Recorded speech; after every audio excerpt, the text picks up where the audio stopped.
Alright, shalom, shalom. All praise, honor, and glory unto Yahweh, Ba'asham, Yahushai, Ba'asham, Rachak, Kodash. Double honors to the elders and the apostles of great milestone who rule well. Pushing this 100% truth of the gospel, waking up and seeing the elect of the nation of Israel through the spirit and power of Yahweh, Ba'asham, Yahushai. And salutations for your sincere action out there pushing this gospel in all righteousness and in all sincerity, risking your lives and your freedom to do so. Alright, and you know what, we're out here once again, week in, week out, the Hebrew Israelites bringing out this word of the hunted, bringing out this word of truth, this gospel of peace, the gospel of Yahweh, Hashem Yahushai, right, the gospel of the Most High, Yahweh, whose name is Yahweh, the Heavenly Father, the true God of the Bible, the God of Abraham, the God of Isaac, and the God of Jacob, the God the scriptures speak of. And it's only because his son Yahushai, which the world ignorantly and willfully calls Jesus Christ, and the Rahak, which is the Holy Spirit. Right, so today is the 22nd of May, 2021, the year of prophecy, and yeah, I'm not going to go right into it, because the first thing I want to do is I want to get this word, and let me so that I have the that is on right now. So, yeah, this one is asking now, the Wi-Fi doesn't want to connect.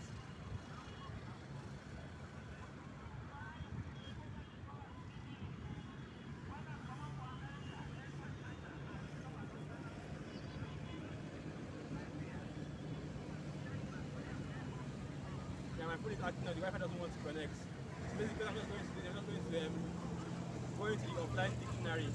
I don't have to go into the word, the X and everything. I'm not going to go to that today because the Wi-Fi is messing up. So let me just go into the word oracle. Oracle. It is the word oracle. I use the word oracle and it reads, a person such as a priest through whom the deity is supposed to respond to prophecy or advice. A prophetic response, often enigmatic or allegorical, so given. And the funny thing is that here in Nigeria, we have a saying, whenever they have a saying, and whenever somebody wants to ask for advice or wants to know about something, they always say, let us consult the oracle. And basically that goes back to when we were in the land of Israel, because we already know that the people that are here in Nigeria, the so-called Negroes, Latinos, and Native American Indians, alright, the so-called, they are the Hebrew Israelites according to the Bible. I know that the people that are here, especially in Nigeria, especially in West Africa, they also go back to the line of Abraham, Isaac, and Jacob, which would make them Israelites, alright? And it goes back to the time that we were in Israel, where whenever, let me get that.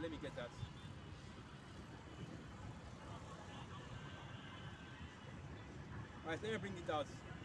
So this book of 1 Samuel 9, verse 9, and it reads, before time in Israel, when a man went to inquire of the Most High, thus he spake, come and let us go to the seer. For he that is now called a prophet was before time called a seer, and that's right, okay?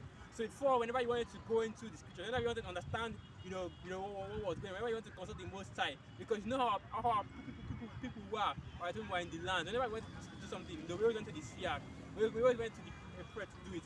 And that goes back to some of that, and Jake actually still does that in a way. If you go back, you go into all this traditional worship, all this Yoruba, Orisha, the Igbo, Dibia, all these people. People usually do that. They go to these traditional shrines, not knowing that it's going back to the scriptures, alright? It's going back to the fact that you're an Israelite, even though you're using false gods to do it.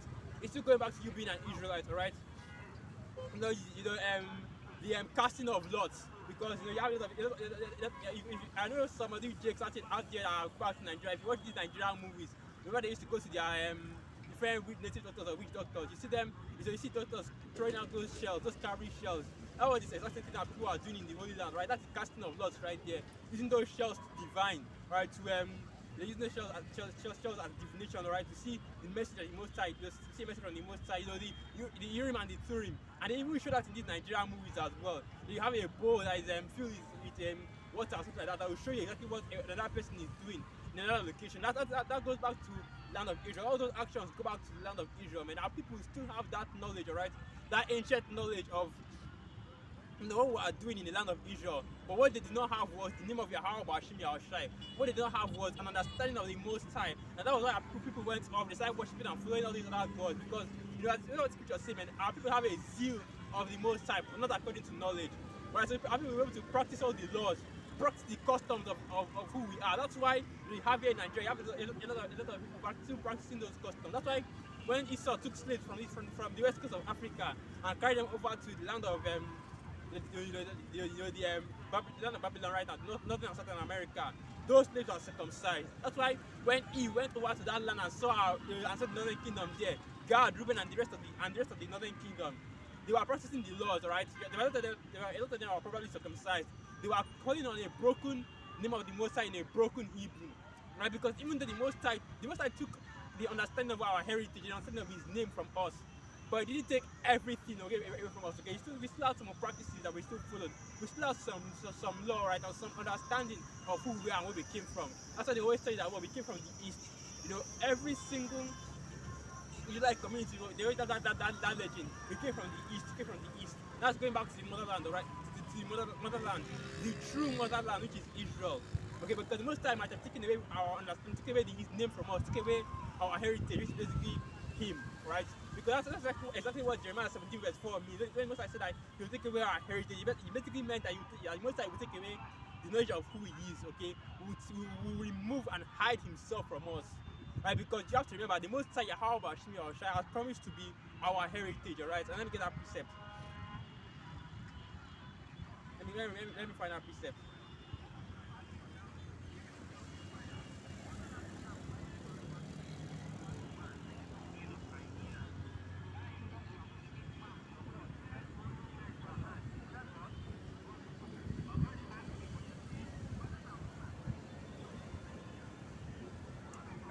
I know that precept you have to find.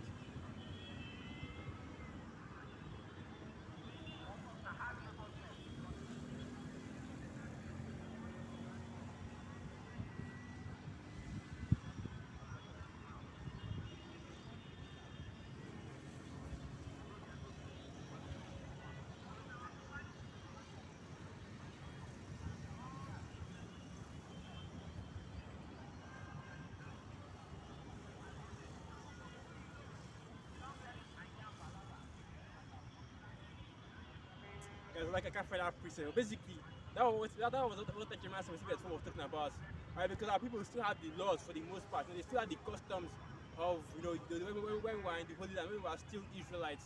But as soon as the Most High took that name away from us, right? Now that shows you how powerful the name of Yahweh Hashem Yahushua is. And I have a lot of these Israelite camps out here, so-called camps, because we can't exactly call them that because of how they think. But you have so many of these camps out here that tell you that the name of the Most High and His Son doesn't matter, or they don't. Okay. Or they don't even push the name. They don't talk about Yahweh. They don't talk about Yahweh Hashem Yahushai. They don't talk about the name of the Most High. So they don't push the name because they don't understand how important the name is. If you have this truth, alright, but you don't have the name of Yahweh Hashem Yahushai, you're not going to put the name of Yahweh Hashem Yahushai. You're going to be destroyed at the end of the day, alright? You're going to be destroyed at the end of the day because you don't have the 100% truth unless you have the name of Yahweh Hashem Yahushai. If you have this truth, an understanding of this truth, alright, you always, you go off eventually. You go off in one way or the other, which is what our people did. As soon as the Most High took away His name from us, people started losing their faith, losing the understanding of being Hebrew Israelites. Started waxing worse and worse, which is exactly what you are seeing happening in these camps right now. Because they're not sincere and they're not righteous because they were. Right, especially. And I just have to say, especially the IUIC, see them getting worse and worse out here because they don't have the name of Yahweh Hashem Yahushai, right? And also the UPK as well, right? They don't have the names of Yahweh Hashem Yahushai. Without those names, right? Like I've said, alright, too much, but without those names, our people are nothing. Okay, they don't have a heritage anymore. Our people lose, our people lose we lose our heritage. Okay, and we lose all the what little understanding that we had. We lose it as well. Because now we have no heritage. We have no understanding of who we are as a people. We have no heritage to go back to. We have nothing to go back to at all. We're just, and then you slowly lose that understanding as well. You slowly lose the reason to keep the laws. Because what is the reason of keeping the laws? To please Yahweh Hashem Yahushai, for the glory of Yahweh Hashem Yahushai. So now you've forgotten the name of the power that you worship, and now you slowly lose that heritage until you are completely destroyed. That's why these names are important, man. Because once you have those names, alright. Because you see how people are, we had those names, but we didn't have the culture. But as soon as we got those names, everything else started to fall into place. Everything else started to fall into place. We decided to come back to our remembrance all through Yahweh Shai, okay, especially through Yahweh Shai, because He knows exactly what He did for us. But now this is what we are out here to talk about. This is what we are out here to speak on. The prophecies of the Most High, to remind our people who they are, okay, to call our people back to that remembrance, to stir up the Israelites' pure minds to remembrance. That education, right now, I'm bringing it back to them. I'm bringing back that knowledge of the truth to them. All right, this thing, this thing, because this truth, it is a science, okay. Because what Esau, and I've been looking at these comparisons up to now, because what Esau wants you to believe is that somehow that science is different from what we are doing, okay? That if you believe in the Most High, you don't believe in science.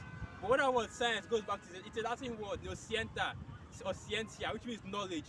And what greater knowledge is there than the knowledge of the Most High and His Son, okay? Than the knowledge of who you are as an Israelite. Okay? If you're an Israelite, that automatically makes you the most intelligent, the most intelligent person on the most intelligent person, or rather one of the most intelligent people on the planet. So like I was looking for a way to see that, because you know that there's more than one Israelite, so that automatically makes you one of the most intelligent people on the planet, right? Makes you one of the most knowledgeable people on the planet. Our people are, that's why the apostles and the others always talk about how our people are the greatest people on the planet, right? Are the most intelligent, the most athletic. Because now our people have that knowledge of the Most High that being freely given to us, alright? Because they're telling in the world that this is for everybody, the Most High came for everybody. But that's not the case, alright? Because you know what's written up in the scriptures. And let me just bring it up, that's a quick one. I just want to bring it up for a quick cut.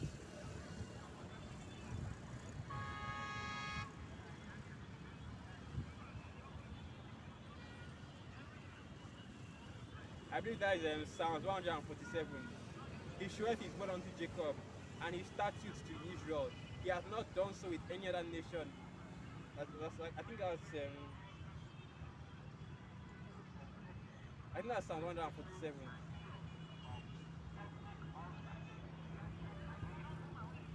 Yeah, Psalm 147. This is the book of Psalms 147, verse 19, and it reads, He showeth his word unto Jacob, his statutes and his judgments unto Israel. He hath not dealt so with any nation. And as for his judgments, they have not known them.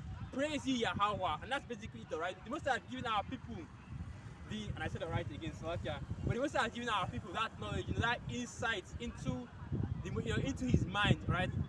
Said it again, Slovakia. The Most High has given our people that insight into his mind. Through who? Through the oracles of the Most High. Okay, the messengers, the prophets, the men that are here on the earth representing the Most High, that are pushing his word, which are the prophets, okay, the men on the highways and the byways, my elders, my apostles, and my fellow brothers that are there doing this work as well. Because right now, even before I came out here, I already saw the camp videos, okay? They were already going out, they were beautiful, it's a beautiful thing to see, man.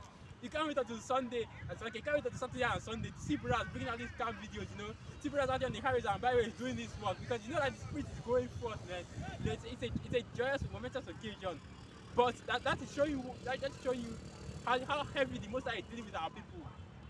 Right? Because now we have all this knowledge. People are, we are knowledgeable people. We are the most intelligent people on earth, and that's not because of us or anything like that, but because the Most High is dealing with us.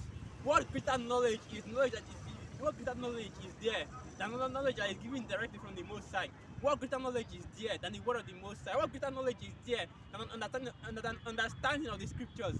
And that understanding is now exclusively given to you Israelites, you Negroes, Latinos, and Native Americans, so-called, okay? So what's the point of going to school? What's the point of going to a university? What's the point of having all these degrees from Esau, Edom? What's the point of your education? Or rather your education, that fake education that you get in these universities, when that doesn't even compare to an ounce of, or a yard of, what's in the scriptures, all right? So because now you're being taught false science, you're being taught evolution, fake medicine, you're being taught to be a doctor. That's basically what you're learning, going to school to be taught a doctor. I mean, that was a forger of lies. That's what you're learning. You're basically going to school to learn how to be a forger of lies, right? Learn how to make believe. You're going to push out pseudoscience, push out false theories, right? That's what he's teaching in these universities. Okay, these universities, man, especially these theologian schools. Because I'm going through, you know how it is, man. You're going through these theological studies, trying to understand what these Christians believe, alright? Trying to break down, trying to get more understanding of the scripture, and you see that their beliefs are all kinds of messed up. Like I was watching a video from the apostle, the apostle Aram Lab, about how they say that John the Revelator and the apostle John are two different people. Even though by their own history, by their own secular accounts, that John the Revelator was thrown, that the apostle John was thrown into the island of Patmos. All right, I have a document in my phone right now. I don't know, so it's not in this phone. It's the phone I'm using to record. I have a document of how all the apostles died, and when it gets to John's part, you know what it says? It says he died on the island of Patmos after he wrote the book of Revelation. So now these Christians are changing their doctrine and talking about how the Johns are two different people. Even though in secular history, they already know which John is. They've already recorded that the apostle John died in the island of Patmos, and it wasn't a different John, alright? But the same John when he became older, and the history, everything lines up, the story lines up, the timelines all line up, but yet they're still confused about it. I think I'll go back and finish that video because I didn't finish it now. It was when I was walking up here. Start to pause it, I can just do this, do the work, right? Because watching videos is good enough, but doing the work is more important. But that's why you have us out here, man. That's why you have the apostles and the elders, the men of the Lord out here to filter all this madness, okay, to tell you, to bring out the real truth, alright, to break down those faker strongholds, to break down these lies, these falsities, okay, to bring every thought. Let me bring it out preset because I've been looking for that. Every thought to the obedience of our Hamashiach. Let me bring it out. So this is the book of 2 Corinthians 10, from verse 4. For the weapons of our warfare are not carnal, but mighty through the Most High to the pulling down of strongholds. And that's basically what you are seeing right now, because all these strongholds are what? Are these fortifications, okay? These because that's exactly what a stronghold is. Basically a siege tower, right? Because in the ancient world, when you are being invaded, by a foreign army, if you had a castle or a high building, something like that. So a building that was being invaded by a foreign army, you had to set up fortifications. You had to make it siege proof. Right? That means that what you put up trenches, okay? You put up fences, massive fences, put up massive walls against sieges. Right, you put up a big strong metal gate that can take a beating from those battery rams. And when the people actually come there, they just have to besiege it. Right, you put enough food in that castle so that you can be able to feed yourself for as long as it takes. Alright, to be able to fend off that siege. That's what and basically we are the ones that basically us, the Hebrew Israelites, were the ones that are doing the sieging. Right, we're the ones that are outside of the castle trying to break through. Because what we're doing is we are breaking down these strongholds, right? We're breaking down these institutions that have been set up by Esau Edom to deceive our people. Breaking down all these institutions that he has created in order to bring down our people, make us the institutions that he created was to make us niggers, right? To make us servants to his kingdom, to make us worship his beast system. We are out here to break these things down, to break down that understanding and to free the elect that are still trapped in it. So now no more of the elect trapped inside the school. These are various institutions anymore, because this truth has gone forth and this truth has gone out and it's breaking down all these strongholds. So now continuing on down. 2 Corinthians 10 verse 5. Casting down imaginations and every high thing that exalted itself against the knowledge of the Most High, and bringing into captivity every thought to the obedience of our Mashiach. And that's what we're out here to do as oracles of the Most High, man. Because guess what? This is what rebuke does. This is what exhortation does. It brings all your thoughts to the obedience of Yahweh Shai. In other words, the ass whooping, right? The calling out, the embarrassment that you get from being rebuked, is setting you straight, okay? It's setting you straight so you can be straight with Yahweh Shai. So you can be perfect with Yahweh Shai. I'd rather have all the brothers that actually cuss me out, and get on me, so I can be straight with Yahweh Shai and to not be straight at all. Say, rebuke is a small price to pay for salvation, man. That's facts, right? Because that's basically what this is all about. That's what we're out here to do, man. To bring our people back into that understanding, when you get a little embarrassed that oh you didn't actually know what you are doing. You feel that shame from all the wickedness that you have done against you, however ashamed you are trying. Right. That's just what just what a part of the process in order to come back to the most high. You don't that's just a part of the process in order to come back to the most high because now after the morning, after everything, you try and get yourself right. You after realizing how messed up you are, how far gone you are. You try and get yourself right. That's what we're out here to do. We're only out here for the elect, right? That is exactly what is on the table right now to save and to deliver the elect, to call the elect back to the Most High. Because we're not out here for the whole planet or the whole world. We're not even out here for every single Israelite. Because what we're out here for is the elect, right? The 1/3, which we always bring that out. So let me go to that. Look at Zechariah 13. And let me just say this first and foremost. The 1/3 isn't talking about that the whole world is divided into that all the Israelites in the world.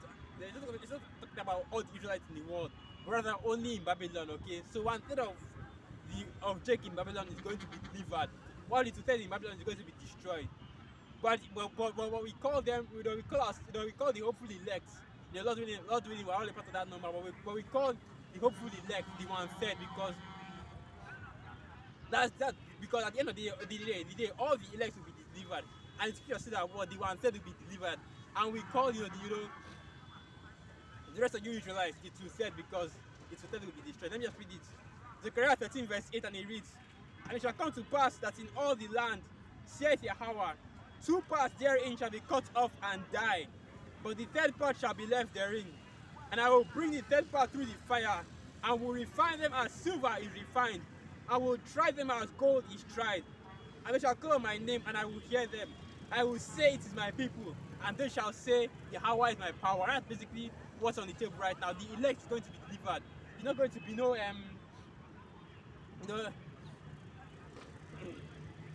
there's nothing like calling all of our people back to repentance or anything like that. There's a specific number, right? A certain amount of people that are going to be delivered, that are going to be saved, and this number has been set since the beginning of time. We have no control over who gets saved and who doesn't, because we already know, we already know a lot of Akim have already accepted it that a majority of our family members, majority of our loved ones are going to perish in these coming days. And this hell is starting to get closer and closer. All hell is starting to, the destruction is starting to get closer and closer. The desolation is starting to get closer and closer.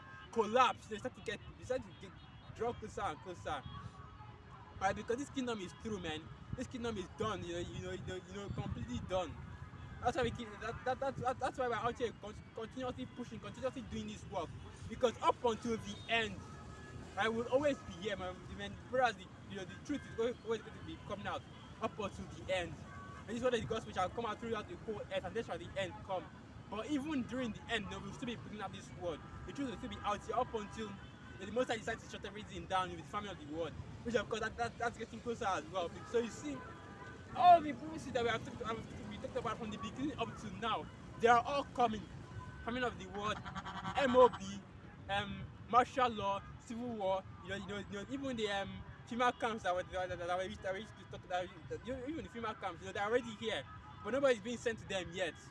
But you have other places where you have other nations that are throwing people into concentration camps, and pretty soon the Israelites will be thrown into them as well. Alright, all these prophecies are coming to pass, and the only people that are actually talking about it are GMS, alright, Great Millstone, the men of Great Millstone. Are the people that are going into all these prophecies. Are the people that are going into the chariots, the UFOs. Why don't you ask your Christian pastor what a UFO is? Why don't you ask your Nate and them what UFOs are? These people they don't know, alright. They can't. We tell you what these things are since But now, since 30 years now, the apostles have been talking about it, and now Babylon's army just declassified it. Of course they did like 2 years ago, but now just recently became mainstream.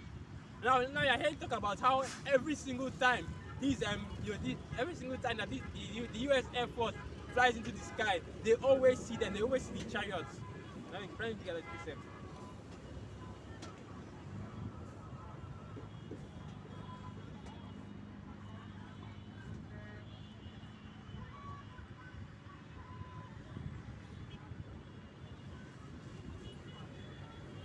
So this is the book of Psalm 68, verse 17, and it reads, the chariots of the Most High are 20,000, even thousands of angels. Yahweh is among them, as in Sinai in the holy place. And that's plain, alright, because these chariots are everywhere. They are always watching. That's why you see fleets of them. Right? You see them flying in the sky. You see them as the dots, tubes, circles, wheels, spinning wheels around each other. You see different sights. Even chariots that look like planets. And they're out here because Musa has set them up. And what are those chariots out here to do? That is also a part of prophecy. I didn't bring that out.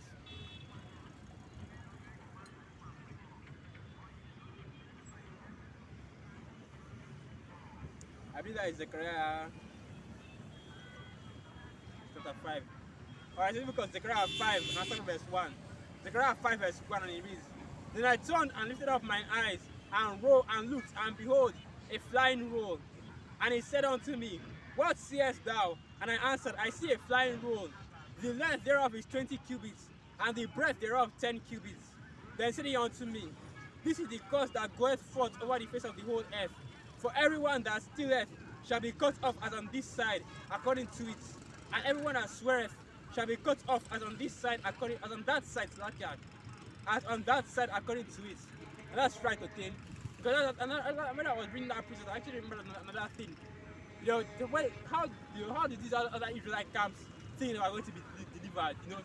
Why don't you ask these leaders and these other Israelite camps how they believe that they were going to be delivered?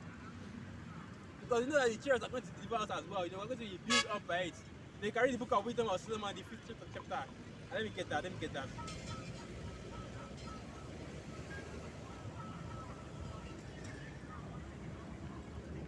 Yet another prophecy right there, our salvation.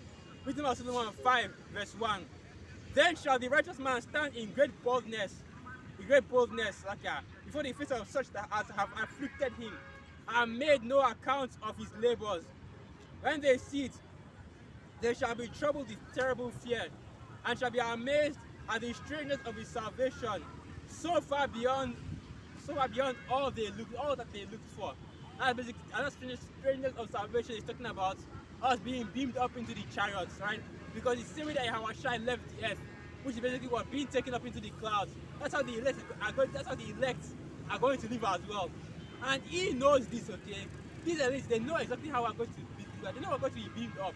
Because there's this parody movie that they did about the apocalypse. This is the end. Okay, so when you watch that movie, they are so-called rapture. It basically looked like an alien invasion. They were all being built up by those chariots, men, and taken up in the whirlwind. And there's another movie. I want to actually put clips of this together. But I completely forgot. The marks, I think it's the son of the mask. When you see a chariot that basically flying through that basically flying with a tornado attached to it.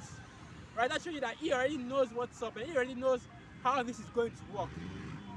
Right, because they're going to pull you right, pull you out of they have the power to pull you out of the ground and right into them. They're going to be built up by these ships.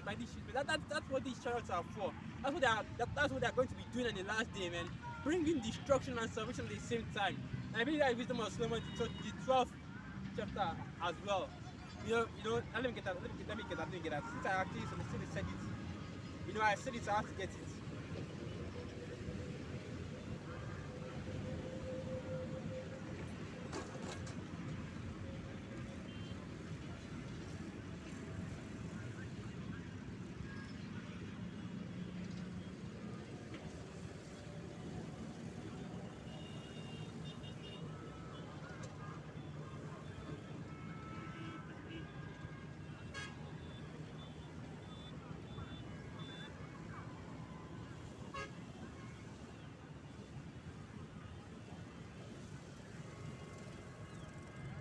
So I can currently for it.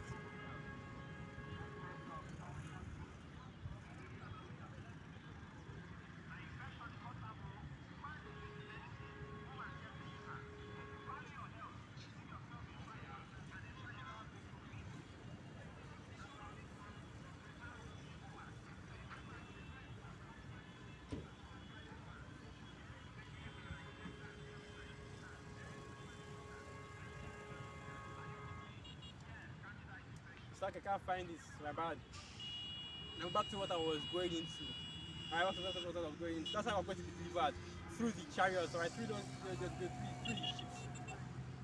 At least other Israel camps. You don't say them talking about it, man. So you know who has 100% truth, right? People actually have answers to questions, and people actually know what is going on. People are actually the people are when something happens, they're just like, oh, when I was just looking at it, and I actually did a video about this. My video, my last video, I was going into the crash of Bitcoin. How Bitcoin crashed. It went down what 20k from 60. It went down from 60k to 40k, and right now it's even at 30k, so it's still falling. What happened, man? That was. The apostles and the others are talking about this. How Bitcoin is a bubble. It's a financial bubble. How you have to get in and get out as quickly as possible. And because it's going to fall eventually, because the elites already have plans to completely collapse the society and collapse all the payment methods that are in the society, including cryptocurrency. And now China removed their backing from Bitcoin. Elon Musk removed his backing from Bitcoin, and you see how fight has crashed. And that was in prophecy as well. And also brother preachers going into it. Right, but basically, also brother preachers going into it. So I'm going to just go into something else. Because I want to talk about this whole, because if I go, I want to talk about something else. Something that had been on my mind for a while. Because you still have people out here that are trying to get into Babylon, right? You have like for example. And these are, like for example, the refugees that are coming from the immigrants, immigrant jakes that are coming from places like South America, the northern kingdom that Jake that's in South America. They are still trying to immigrate into Babylon. And here we're bringing our preachers, telling our people that they should flee Babylon, or flee the Babylonian mind state, flee Babylon, flee Babylon, flee the mind state of Babylon. Get ready to leave this place because of the destruction, because it's going to be completely destroyed. You don't have and turn to dust, turn into a desert. Alright, but you still have people that want to enter, trying to enter Babylon, trying to squeeze out what's left from this society that's already destroyed. Then that's run to Babylon mind state, instead of fleeing from it. And you still have people that want to that are still in Babylon mentally, trusting in the system, trusting in Israel, trusting in the government, trusting in the United States government, trusting in Biden, trusting in the these 501c3 ministers, pastors to deliver them, trusting in things like his Maxine, trusting that he will bring back the world to normal. When we've already told people that they're not going back to normal, this is the new normal. Jake is thinking that this summer. And that's Jake and these people, they're thinking that this summer they're going to turn up, they're going to party. These women are planning on being complete whores this summer. The people are thinking that they can do all kinds of wickedness this summer because everything is going to open back up. All the lockdowns are going to be eased out. That's what he has been promising. And you already know what is going to happen, man. The world is going to bring a lot of judgment this summer. I think these people out in the world, they don't know what's coming up next, man. The prophets has been going for so much. But anyway, let me go back to what I want to. Let me go back to what I want to talk about, because most are preparing a slaughter. Right? Preparing the most are preparing a slaughter right now in Babylon. It's all these people out there going back, with all these people, they're trying to get into the Babylon. Even those Benjamin Israelites that they were deported from Babylon and they are trying to get into they were deported from the land of Israel, trying to get to Babylon. Right now, most are preparing this slaughter, man. Let me try to keep that picture.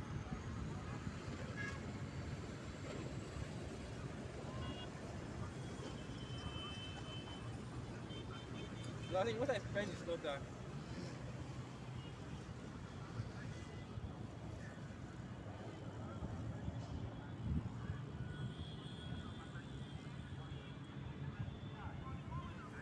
I said this is the book of Jeremiah 12, and I'll start from verse 1. Jeremiah 12, verse 1. Righteous art thou, O Yahweh, when I plead with thee, yet let me talk with thee of thy judgments. Wherefore does the way of the wicked prosper? Wherefore are all they happy that deal very treacherously? Thou hast planted them, Yea, they have taken roots, they grow, yea, they bring forth fruit. Thou art near in their mouth, and far from their reins. But thou, O Yahweh, knowest me. Thou hast seen me, and tried my heart toward thee. Pull them out like sheep for the slaughter, and prepare them for the day of slaughter. How long shall the land mourn, and the herbs of every field wither? For the wickedness of them that dwell therein, the beasts are consumed, and the birds, because they said, he shall not see our last end.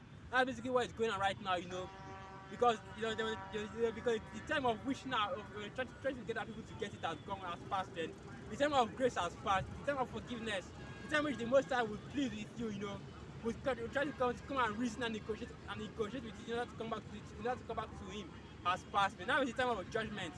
It's the time, it's the time of massacre, the time of killing as much people as possible. And so now the Most High is preparing everybody for the slaughter, gathering people into the valley of Jehoshaphat. The other was Jehoshaphat, the Most High's judgment. Because guess what? The land of Babylon is also the valley of Jehoshaphat, right? Jehoshaphat, right? The land of Babylon is also the valley of Jehoshaphat. Because at the end of the day, what does Jehoshaphat mean? The Most High's judgment, alright? Yahweh's judgment. Yahweh Shaphat, and Shaphat means judgment. Now that's why you see Jakes that are trying to force their way into Babylon right now. Or you see Jakes trying to immigrate into Babylon right now. You see the population of immigrants are increasing in all these nations, especially Babylon, because the Most High is bringing them for that judgment, bringing them to the slaughter, bringing them to receive their judgments, alright? Because at the end of the day, man, anybody that is in Babylon, anybody that is in that country is going to be destroyed. Let me get that process.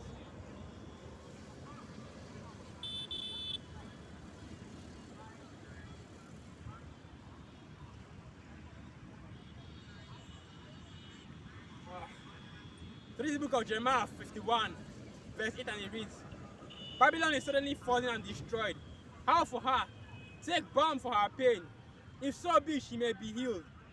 It would have healed Babylon, but she is not healed.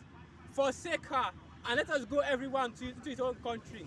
For her judgment reacheth unto heaven, and is lifted up even to the skies. And that's right, alright? Because that's going to be what? The smoke of Babylon's burnings. And guess what? During that day, man, that day when Babylon is destroyed, even I'm living here right here, miles away from Babylon, I'm going to be able to see that smoke of the burning from here. That's what I believe in, because that destruction is going to be that great. Where the whole land will be completely covered with fire. Like the lake of fire that will burn everything. Imagine that, man. Not even a single drop. Not even a single. But nothing is going to be left in Babylon, alright? All the metal will be melted. All the metal will be melted. The buildings will be melted. The people will be melted. The animals, the trees, everything will be melted. And these things are not anything I'm talking about. I'm not just saying it just because. Right? Men have seen these things happen. The prophets saw it happen. Alright? It's not written in the book of Zechariah, I believe. I said that what? This is the judgment in which the Most High will judge those that come against Israel. Their eyes shall consume away in their holes. Their tongue shall consume away in their mouths. Their points are going to be destroyed as well. Even the book of Habakkuk, where you see that what? Was the Most High, that I believe it's the book of Habakkuk. It said that there was an anger towards the trees, or towards the plants, or towards the earth that are burnt, that they have completely destroyed it. Roughly paraphrasing, because even the prophets saw the destruction, and we know that destruction is going to be great, man. Because just thinking about millions of missiles hitting Babylon, the destruction, man, is going to be terrifying in that day, right? Even if you are going to deliver in the chariots, and you look down on it, it's still going to be terrifying. Even if you are on the outside looking at it happen, it's going to be terrifying, man. And we already know this. That's why through the terror of the Most High, we persuade men. Right? That's why we're out here doing this work, because we know what is going to happen. And we're telling our people exactly what is going to happen. Right? But it's not people going into Babylon. Instead of them to flee. Instead of them to be that's my state of fleeing Babylon. Trying at their best, as hard as possible, not to be caught dead in that city, man. because you already know what's going to happen in that day. Babylon is going to be completely destroyed. You know, it's going to be wiped off the. You know, it's going to be it's going to basically wiped off the face of the map. What's going to be left there is a desert for the desert creatures. That's the most I plan for that place, man. I know people that are going to Babylon. I know people that are going into Babylon thinking that you are going to have you're going to be able to live a better life there. You're going to be able to you're going to be able to live a better life there. They're thinking that some kind of sanctuary where you can run to and help yourself live a better life. Go move to greener pastures. That pit, right? That that pit, like that. Let me just read this precepts. Isaiah 31 verse 1, and it reads, "Woe to them that go down to Egypt for help, and stay on horses, and trust in chariots, because they are many, and in horsemen, because they are very strong. But they look not unto the Holy One of Israel. Neither seek Yahweh." Alright, so why people out here that are thinking about traveling, they are thinking about going to Babylon, thinking about going to Babylon to improve your opportunity, to improve your horizons, to go to greener pastures. But you've completely forgotten Yahweh Bashim Yahushai. Right? You're not even thinking about you're not even thinking about getting right with Yahweh Bashim Yahushai, okay? Because one thing to just go to Babylon, and it's one thing to go, because if you know about Yahweh Bashim Yahushai, if you are looking and seeking for Yahweh Bashim Yahushai, you don't even be thinking about going to Babylon, because what's the point of going to a country that's already destroyed? But instead of seeking the Most High, alright, seeking the truth, seeking 100% truth, alright, seeking Yahweh Bashim Yahushai, because you have brothers in Puerto Rico, okay, you have brothers in Brazil, you have brothers in Cuba, you have brothers in these nations, in Mexico. Right, it's not the nations that immigrants are coming from. You have brothers in Ecuador, right, you have brothers in Trinidad, you have brothers everywhere, especially in Babylon right now. But yet our people don't want to hear the truth. They're thinking about how they can get in Babylon and get their bits from Esau. They're thinking about how they can live in this society, live in this kingdom. They're thinking about 5 years down the line, 10 years down the line, how they can improve their situation in this kingdom. No matter what it takes, even if it means going against Yahweh Bashim Yahushai, right? You're not thinking about coming back to the Most High. You're not thinking about repenting. You're not thinking about what the Most High's plans are, what the will of Yahweh Bashim Yahushai is. You're not thinking about whether this kingdom will still, whether the Most High wants this kingdom to continue or not. Because if they were, then that's when they start inquiring they start looking for the oracles of Yahweh Bashim Yahushai. Start looking for the men of the Lord, not to instruct them on what to do. That's exactly how our people work, man.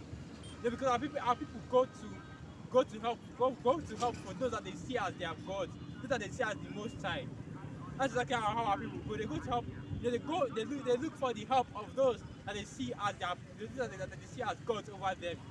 So when you see those immigrant jakes, lining up at the border, they don't pity those niggas, man. Because they've already chosen their power. They've chosen Esau to defend them. And they decide to. That's basically what it means. Those jakes that are out there that are trying to get into Babylon right now, that are the border of Babylon mean. All the jakes that you see right there at the border of Babylon, they're basically surrendering themselves to Esau. Kill me, don't kill me. Whether I die or not, I'm getting into Babylon. That's their mindset. That's their mindset right now. Whether we die or not, we're getting into Babylon.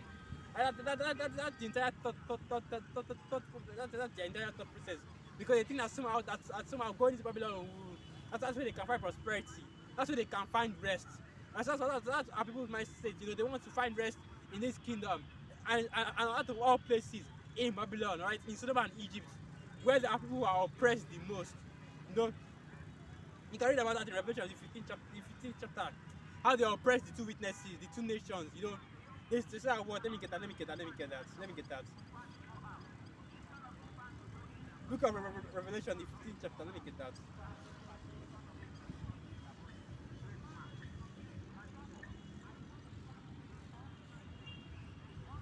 So I read Revelation 5. Revelation 5. What's that? My bad. I'm getting confused.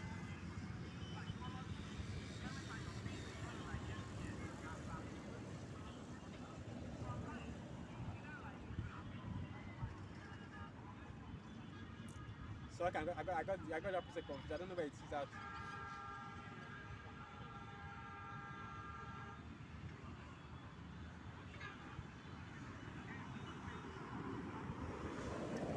Okay, Revelation 11. Alright, Revelation 11, and I'll start from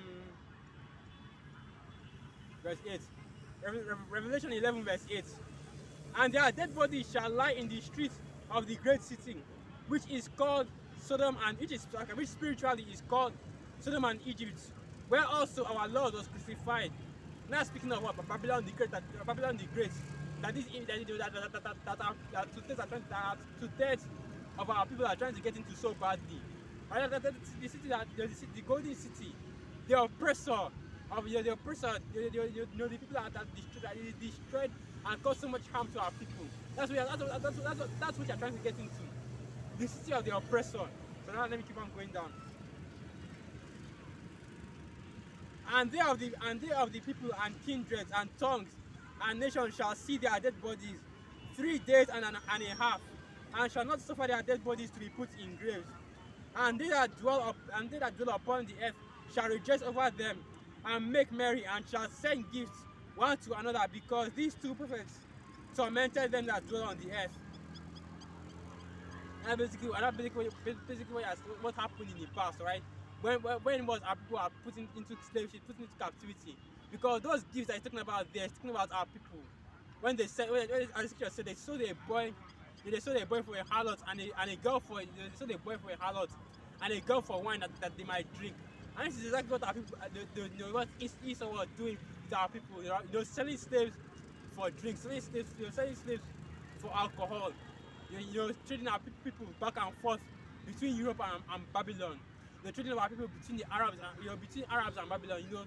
All throughout the whole earth, all the nations were involved in the captivity of our people and sending our people to and from. Because that's anime about the Black Samurai recently came out, Yasuke. And that Yasuke, he was a slave from the west coast of Africa. I know who did they sell him to? They sold him to those Ammonites, man. And he was still a slave under them, even though they like to make it seem as though this and that, but he was still sold as a slave, and he was still a slave under them. And that shows you, man, that all the nations were involved in buying and selling of the Israelites, were involved in our captivity. I know they probably knew that okay, yes, that these were the Israelites, but they still they didn't tell him, they didn't say that they didn't show our people who we were, right? They didn't show our people, give our people closure on who we were. They didn't tell our people of what tribe we came from, that we were the Israelites. They were buying and selling. Sending our people from one place to another. And that's just showing you how these Edomites are, and other nations as well. You all have a lot to pay for, because you all are involved in our operation. You all are involved in our downfall. And guess what, man? Most are going to avenge. Yahweh will avenge his people. Okay, avenge us, the Israelites, on all these nations. And because all these nations, they have a lot to pay for.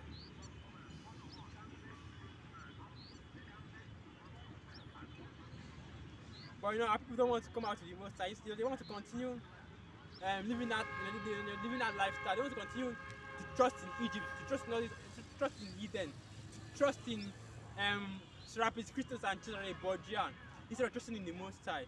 That's why you see this you see refugees parked all over the border of the United States. Then you see Nigerians making a clamor about how the US wants to deny them visa to Babylon. Because this is how Jake's mindset is, man. This is how Jake's mindset is. They miss Egypt, man. They love being oppressed in Egypt, because you can't even think of a valid reason why. They love being oppressed. They love being in Egypt, right? Because that's how much our people hate the most. So that's how much our people are against Yahweh, against the doctrine of these truths. They don't want to come back to the Most High. They want to continue to trust in Egypt. Let me see if I can bring that out. They want to continue to trust in Egypt.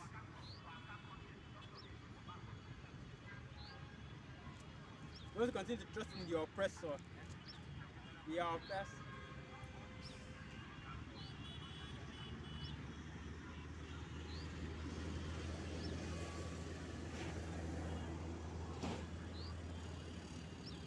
You're not supposed to even be going. You're not supposed to be thinking about. You're not supposed to be thinking about going to Babylon or going to Egypt for help. Then first and foremost, whenever you get into trouble, you're supposed to be thinking about how you go down and pray to the Most High for deliverance, man, because that's exactly who will deliver us. That's exactly who our power is. Alright, go back to the book of Isaiah chapter 30. Let me read this now. Isaiah 30 verse 3. Therefore shall the strength of Pharaoh be your shame, and the trust in the shadow of Egypt your confusion. I want to jump down a little bit. I want to jump down a little bit. Isaiah 30 verse 7. For the Egyptians shall help in vain, and to no purpose. Therefore have I cried concerning this. Their strength is to sit still. And that's right, because he at the end of the day isn't going to help our people. Because they're going to lead to the destruction of our people. Right, going back to the book of Wisdom of Solomon, it's so at the 10th verse. Trust not thine enemies. Right? Trust not Esau either. You can't trust these devils, man. And you can't trust these other hidden as well, because they are enemies as well. But they're not going to do anything to you. They're going to sit still, and they're going to even try to usurp you. Even that little that you have, he's still going to take it away from you. Alright, even what little that you have, he's still going to try to take it away from you. That's what you get for trusting in Egypt. Instead of trusting in Yahweh, your true power. Alright, so let me read this.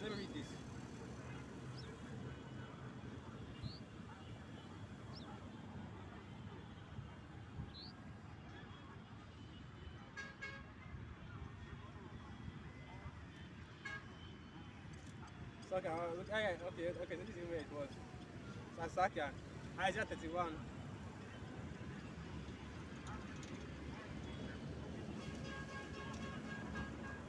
Isaiah 31 verse 5 and it reads, as birds flying, so will Yahweh of hosts defend Jerusalem. Defending also he will deliver it, and passing over he will preserve it. Turn ye unto him, from whom the children of Israel have deeply revolted. For in that day every man shall cast away his idols of silver, and his idols of gold, which your own hands have made unto you for a sin. That's basically what I was going to get going to, because what the Most High is the one that's going to deliver us, alright? Through the chariots of the Most High, through those UAPs or UFOs or whatever Esau wants to call them. At the end of the day, they are the chariots, man. In that day, the scriptures say that in the day of our people shall be willing in the day of our power. Right, so in that day, man, people are going to be throwing away. You're supposed to be throwing away your idols. You're supposed to be throwing away these false gods that you have kept unto yourselves. You're supposed to be throwing away all these false gods, all these doctrines, all these philosophies, all these beliefs that you have carried and heaped unto yourselves. You're supposed to be throwing it away and coming back to the belief of Yahweh Hashem Yahushai. You're supposed to be focusing on Yahweh Hashem Yahushai now, the Most High now. That's the most important. That's number one now. Right? No more trusting in Egypt. No more trusting in Esau. No more trusting in the government of the wizards. Exactly who is going to deliver you. That is how you are going to be delivered. Through Yahweh Hashem Yahushai. He isn't going to help our people, man. Esau isn't going to give you any reparations. Esau isn't going to give you your land back.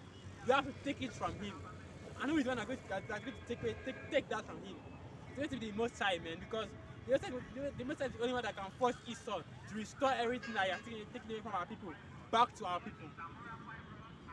Let me get that.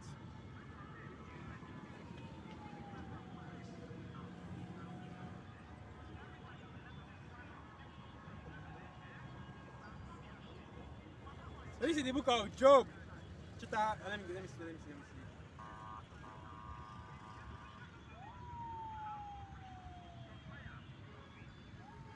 Okay, here it is. Job 20, verse 15, and it reads, Job 20, verse 15. He hath swallowed down riches, and he shall vomit them up again. The Most High shall cast them out of his belly. He shall suck the poison of asps, and the viper's tongue shall slay him. He shall not see the rivers, the floods, the brooks of honey and butter. That which he labored for shall he restore, and shall not swallow it down. According to his substance shall the restitution be. He shall not rejoice therein, because he hath oppressed and hath forsaken the poor, because he hath violently taken away an house which he builded not. Surely he shall not feel quietness in his belly. He shall not save of that which he desired. There shall none of his meat be left. Therefore shall no man look for his goods. And that's basically what's going to happen, alright? Because this elite right now, everything that he got, all his land, all his riches, okay, all the things that he has stolen, that he has used what? Rape, robbery, and murder, wickedness, unrighteous dealings, treacheries, and to steal. The Most High is going to force them to restore it all unto who? The Israelites, which are the rightful owners of all those things. Because everything that Esau got right now, the earth that has been given into his hand, that he got through wickedness, guess what? That's our earth that you stole like that, Esau. This hidden that are currently under your rule. That's our hidden that you stole like that. And I'm saying that humbly. Alright, but that's the truth. But at the end of the day, it's still the truth. Because the Most High promised all that to us. He promised the hidden, the uttermost part of the earth, the lands and everything that dwell there in the whole earth. He promised it unto us. But he had given it to Esau, for a time and for all that because of prophecy. Because it was said that the earth will be given into the hand of the wicked, And the Most High, going back to the book of Daniel 4 verse 17, and the Most High ruleth in the kingdom of men, and giveth it to whomsoever he will. And right now he has set over it the basest of men. And that base man is none other than Esau Edom. But that relationship is only going to last for a minute. You don't going to be in this relationship for as long as you think. Because the Most High is getting ready to take away that rulership from you. Because that relationship was just temporary, and now the true ruler is about to be put on the earth. Because what the scriptures say, that the wicked heap up riches for the righteous. I'm not sure I can get that precept, but that's basically the short and long of it. And the wicked are heaping up riches for the righteous, So everything that Israel is gathering right now, all his riches and everything that's going to be delivered unto us at the end of days, man, in the last days, in the latter days. In the latter days, Israel is going to have to run all that and bring it back to the rightful owners, which are you Israelites. Alright? Negroes, Latinos, and Americans. I know I have to bring out another precept, but since I don't have my data now, I'm not going to be able to bring it out again. I want to go into that word crucifixion a little bit. So I guess it's just going to be a video. And so, okay, man, I don't even know why my data isn't working today.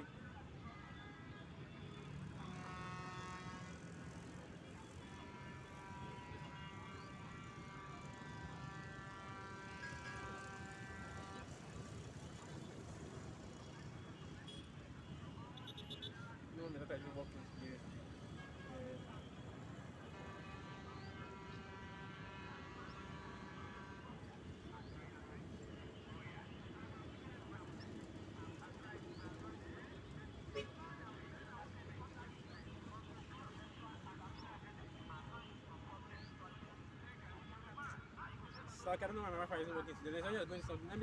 Let me just go into something else.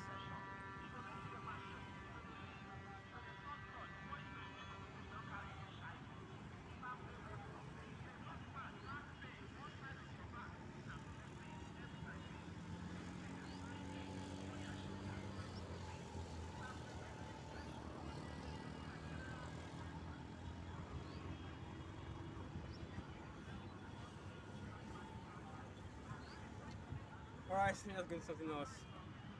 Alright, like I said, because I was going into the beginning of the video, what actually asked you to do for a side to bring out this truth to our people. Okay, you so-called Negroes, Latinos, and Native American Indians. We're out here, so-called, of course, we're out here to bring out this truth, say that we are the true Hebrew Israelites according to the Bible, right? Sons of Abraham, Isaac, and Jacob, the true Israelites according to the Bible. Those Israelis, alright, those fake Jews that are living in the state of Israel, the state of Israel today. They're not the real people, alright? They're not the real people of the Most High. Because this is what these Christians and these Christians, man, this is what he wants our people to believe. Because let me get that preset. Because this is what Esau is after, to destroy our people, not just physically, but mentally first and foremost. Because because he couldn't get all of our people. So now what he's doing is he's destroying our people mentally. He's thinking that this is exactly Esau's plan. Okay, he's thinking that if he can separate us from the Most High, Of course, the Most High to completely sever his relationship with us, that he'll be able to completely destroy our people, able to wipe out every single Israelite. As long as he can cause the Most High to sever our relationship with the Most High, sever our relationship with him.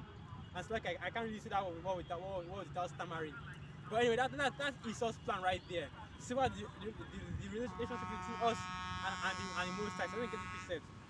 Isaiah, Psalms 83 verse 1, and it reads, Keep not thou silent, O power, hold not thy peace, and be not still, O power, for know thine enemies make a tumult, and they that hate thee have lifted up the head. They have taken crafty counsel against thy people, and consulted against thy hidden ones. They have said, Come and let us cut them off from being a nation, that the name of Israel may be no more in remembrance. That's exactly what Esau's plan is, alright? His focus is now to destroy our people, alright? To completely wipe us off the face of the earth. That's his main focus right now, because now, and he can't do that, of course, because at the end of the day, all you Israelites, okay, you are the people of the Most High, and the Most High people, even though he had abandoned us, right? Even though he had cast us off, not because of the Most High, but because of our sins. Let me get that precept.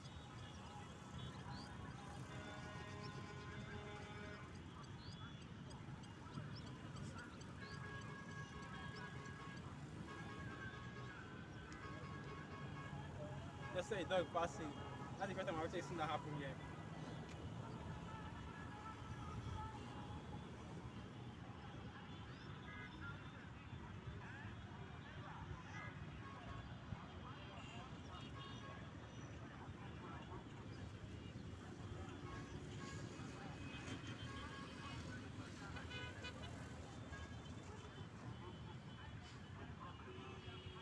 So okay, I'm looking for it. I don't know why it's hard to find.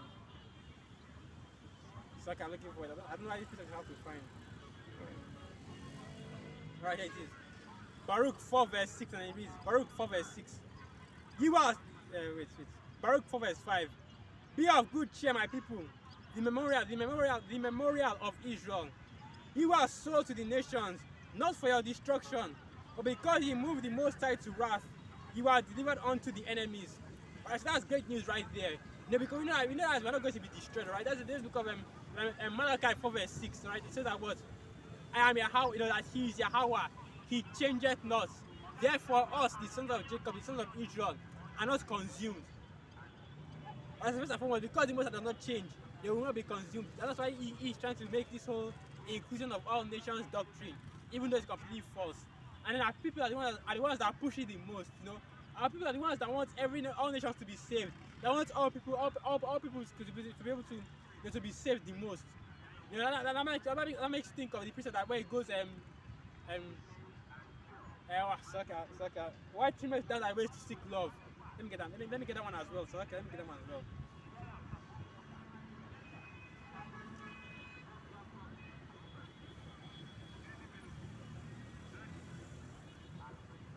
So this is the book of Jeremiah 2, verse 33, and it reads, Why trimmest thou thy way to seek love?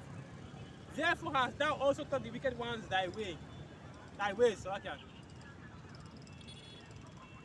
That's what our people have done. For the sake of love, right? For the sake of to be seen as equal. Because that's basically all this equality is. For the sake of to be seen as equals with these Edomites, with these devils, and these heathen. Our people have tried to live off their heritage, their true heritage, for sake of the Most High and His Son. Right? Because when we talk about how only the Israelites can be saved, right? They are an Israelite, they are better than all these other people. Our people start getting messed up about it. They're like, oh no, everybody's equal, this and that and this and that. But this nation don't think that way about you. Right? This nation don't think that they are equal to you. They don't look at you and think, that's my brother right there. That's my equal right there. Esau sure as hell doesn't think that he's equal as you, that proud devil. Alright? Because only our people are in that mind state. That shows how spoiled and destroyed our people are. Where they are thinking that where they are more focused on saving the heathen, saving these devils that will oppress and destroy them so much, than focused on saving themselves, or even on the betterment of their own people.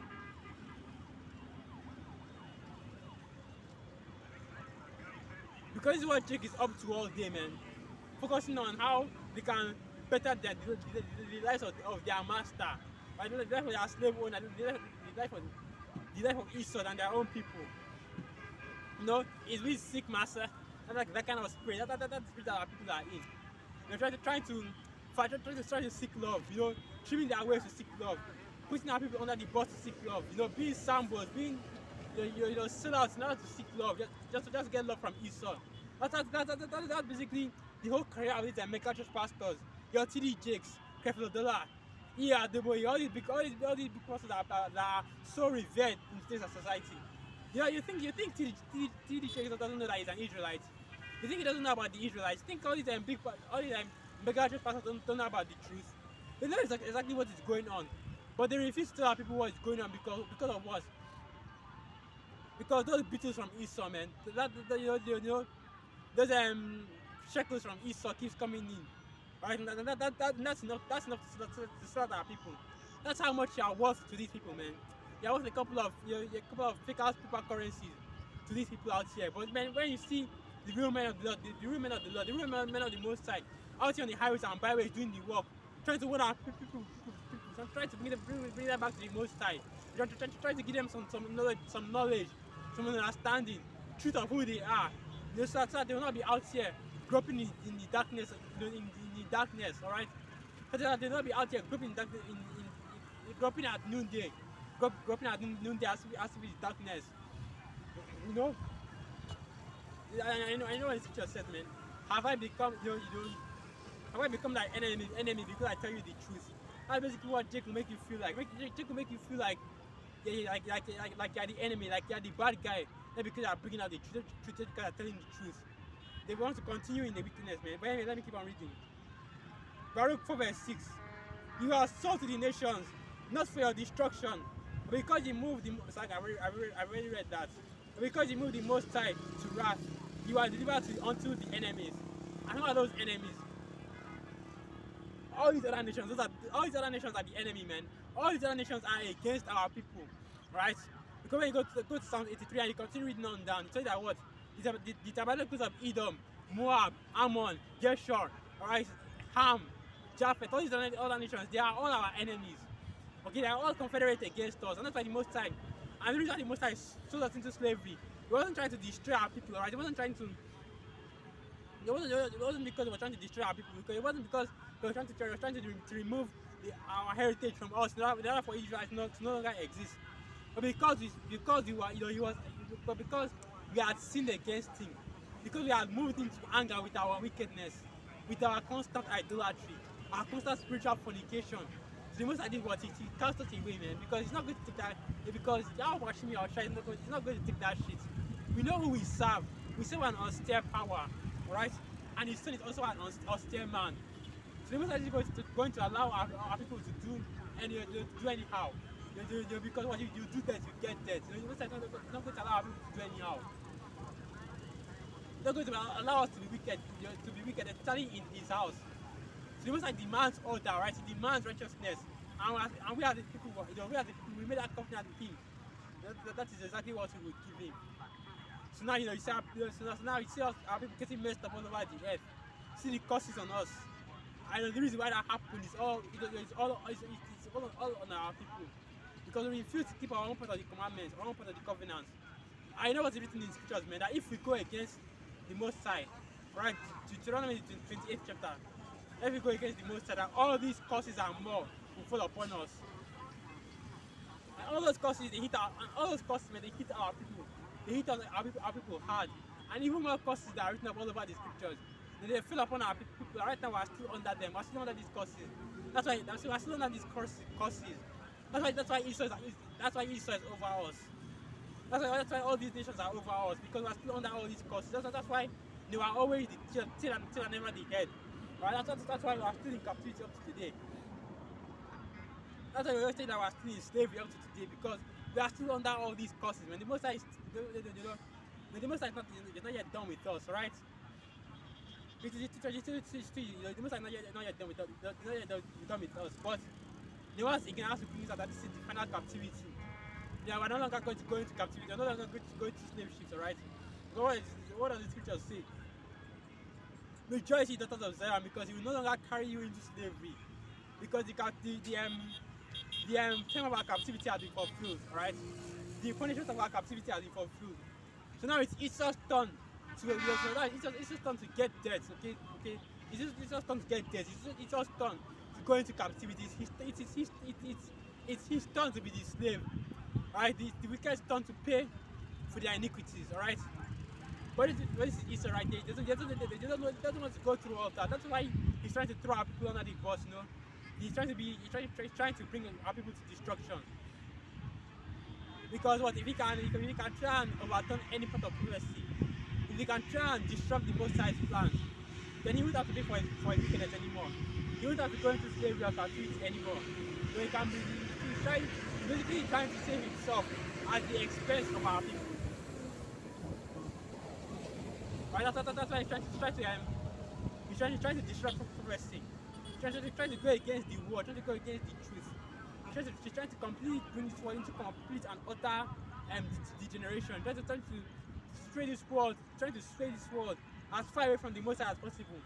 Because he's trying to corrupt our people, man. He's trying to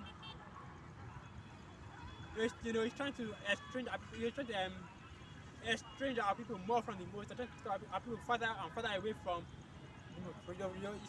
he's trying to take our people further and further away from the Most High. Not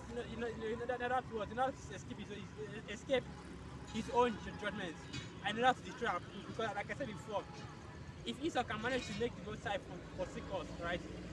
If Esau can manage to make the Most High completely forget us, whom he has called, the Most High called Israel was his servant lover, the apple of his eye. He said that you only have I known.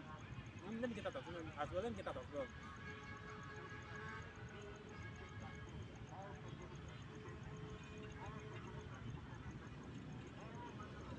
Because the Most High isn't punishing us because of hate, because of love. This is what they call tough love. The Most High is punishing us because of.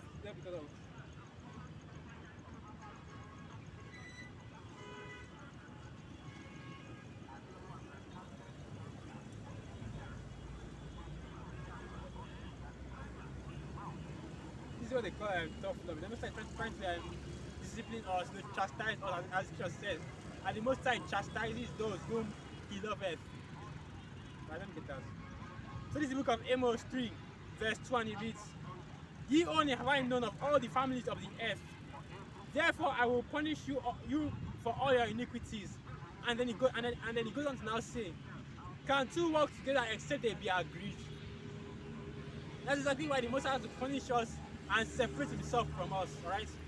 Because first and foremost, we are in sin, we are in iniquity. And the Most High is not a man of sin, alright? The Most High is not a man of wickedness, but rather a power of righteousness.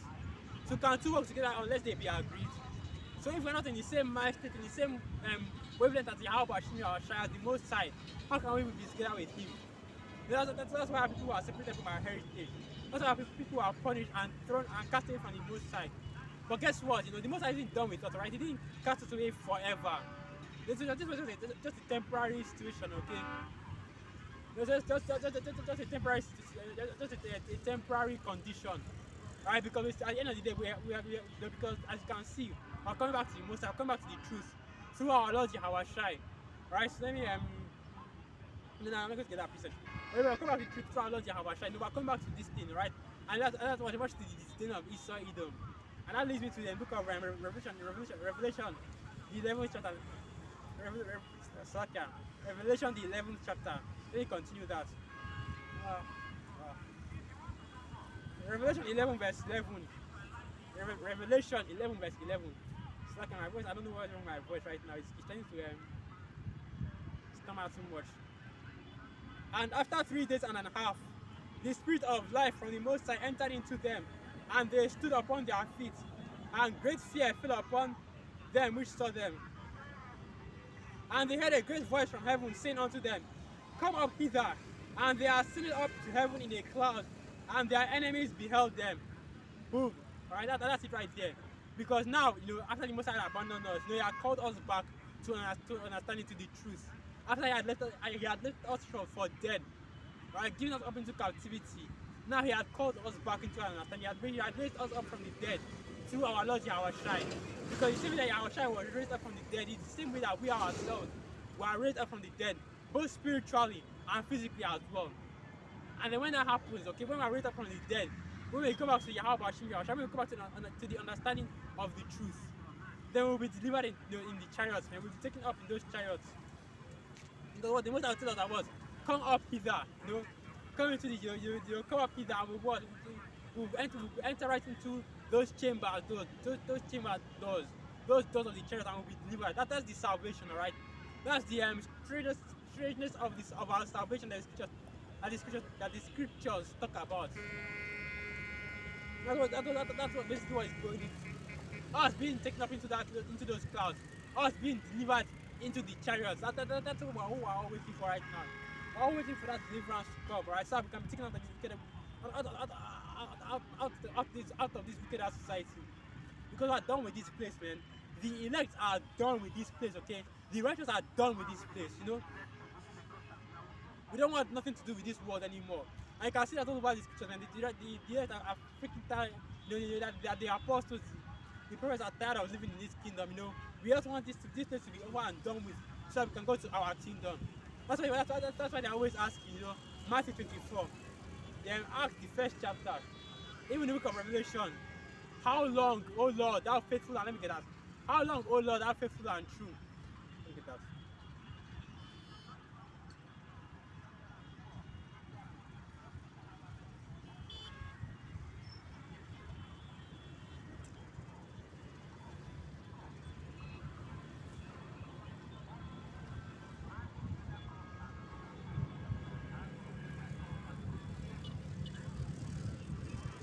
So this is the book of Revelation, and after verse 6.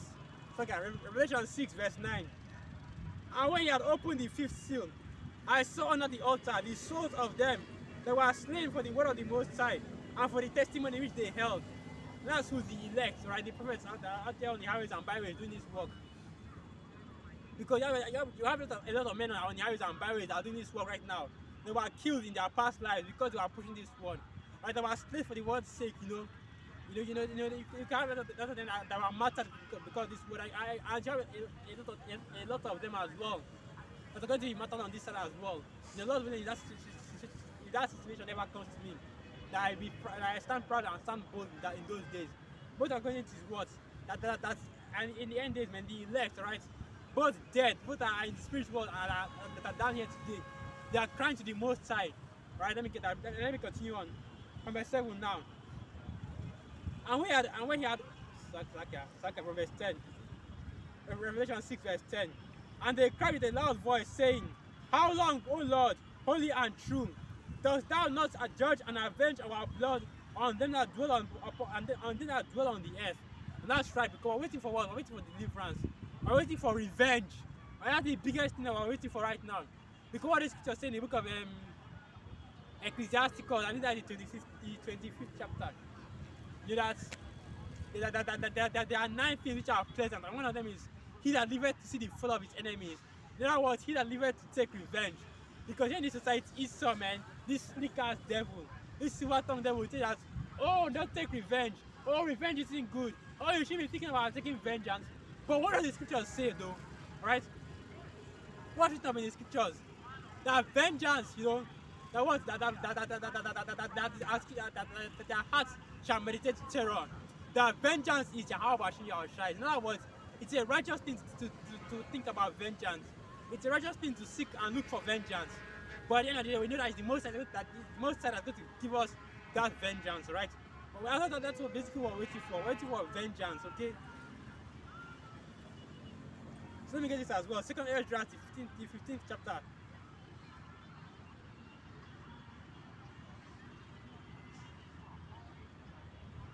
So this is the book of 2nd Ezra 15, verse 8. I will hold my tongue no more as touching their wickedness, which they profanely commit. Neither will I suffer them in those things, in which they wickedly exercise themselves. Behold, the innocent and righteous blood crieth unto me, and the souls of the just complain continually. That's basically what is going on right now, because what? We are complaining continually up to the Most High. We are bringing forth, we are sending forth that cry continuously to the Most High to bring His deliverance, to bring His judgment on the earth, you know. And what does the scripture say? Cry aloud, spare not, lift up thy voice like a trumpet. Let me get that.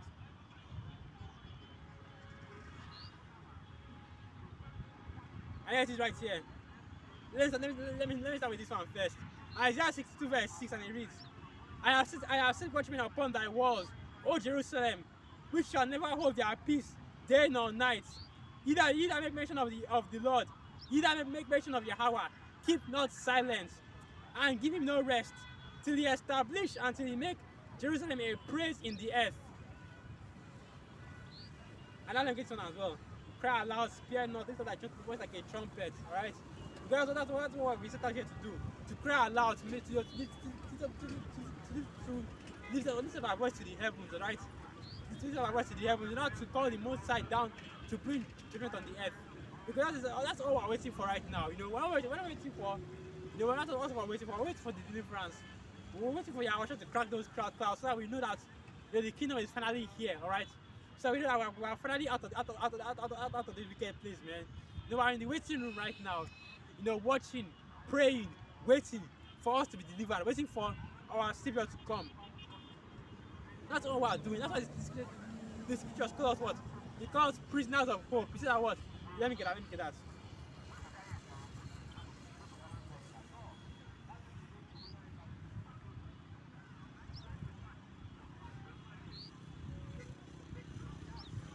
Alright, Zechariah 9 verse 12. Summon you to the stronghold, ye prisoners of hope. Even today do I declare that I will render double unto thee. That's basically what we're waiting for right now. That's why we are going to turn to the stronghold. Now we're turning to this truth. And now we're in this truth, we're waiting for, you know, our Lord Yahweh to come back. You know, we're prisoners of that hope. Right? Because we know that we can't do anything until our Lord Yahweh comes back. Alright? No, that trusting in the sword. None of that meeting Esau carnally. None of that, man. Because we know that we can't do anything, okay? We can't take revenge with our own hands. We can't fight against Esau Edom until our Lord Yahweh comes and does that for us. Because that's what we're waiting for. We're waiting for our Lord Yahweh to come back and to deliver us with his own hand. Right? Because that is what we promise. Once again, vengeance is Yahweh Shai's, okay? Vengeance is for Yahweh to take. Because it's only Yahweh that can deliver us. Only Yahweh has the power to deliver all of our people. Has the power to go throughout the four corners of the earth and deliver the Israelites from the four corners of the earth. Deliver the elect from the four corners of the earth. Alright, only our Lord Yahweh has that kind of power. You know, that's why we're waiting for him to bring that deliverance. It's like we're waiting for him to bring that deliverance to us. Because at the end of the day, man, who is, you know? Let me get that.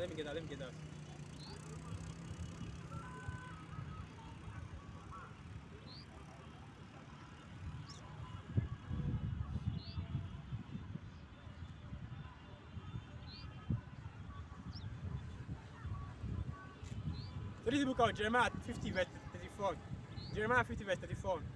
Their Redeemer is strong. Yahweh of hosts is his name. He shall thoroughly plead their cause, that he may give rest to the land and disquiet the inhabitants of Babylon. And that word plead there doesn't mean to plead or to beg or anything like that. That word plead means to judge, alright? Shapat. In other words, the Most High will judge our cause, alright? Will judge the whole earth, especially Babylon the Great, for their wickedness, for oppressing the sins of the Most High, for wearing out the sins of the Most High, for going against the laws of the scriptures, for going against the Most High himself, right? And for the wickedness that they have done to his messengers. What does the scripture say? It says, "Touch not my anointed, and do my prophets no harm." And the anointed of the Lord are who? The Israelites. And you see all the harm and all the wickedness that Esau Edom have done to our people. All the way from the time that we're living in the Holy Land up till now. You know, all the wickedness that Esau Edom has committed against our people. The crimes against the Israelites, okay, the crimes against humanity of Israel, that somehow the UN never seems to address. You know, because it's perfectly fine when it happens to Jake. But if it happens to those 48ers, you know, then it becomes a travesty.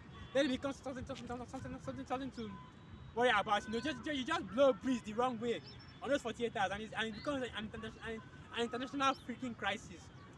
But the Israelites get beaten, get killed, get burned, get lynched, get cut into pieces. But it doesn't matter to anybody. You know, he doesn't care about that. He's thinking about his freaking 48 hours. We already know that Moses is going to completely destroy this place, man. So let me end it right there, you know, because you know, I'm running out of things to go into today. You know, I want to try and go out here, try and come out here, but you know, with that, let me just end it right here. Let's give all praises, honor, and glory unto Yahweh, Ba'asham Yahweh, Ba'asham Rachak Wadash, Wa Abad Babal, Shalom.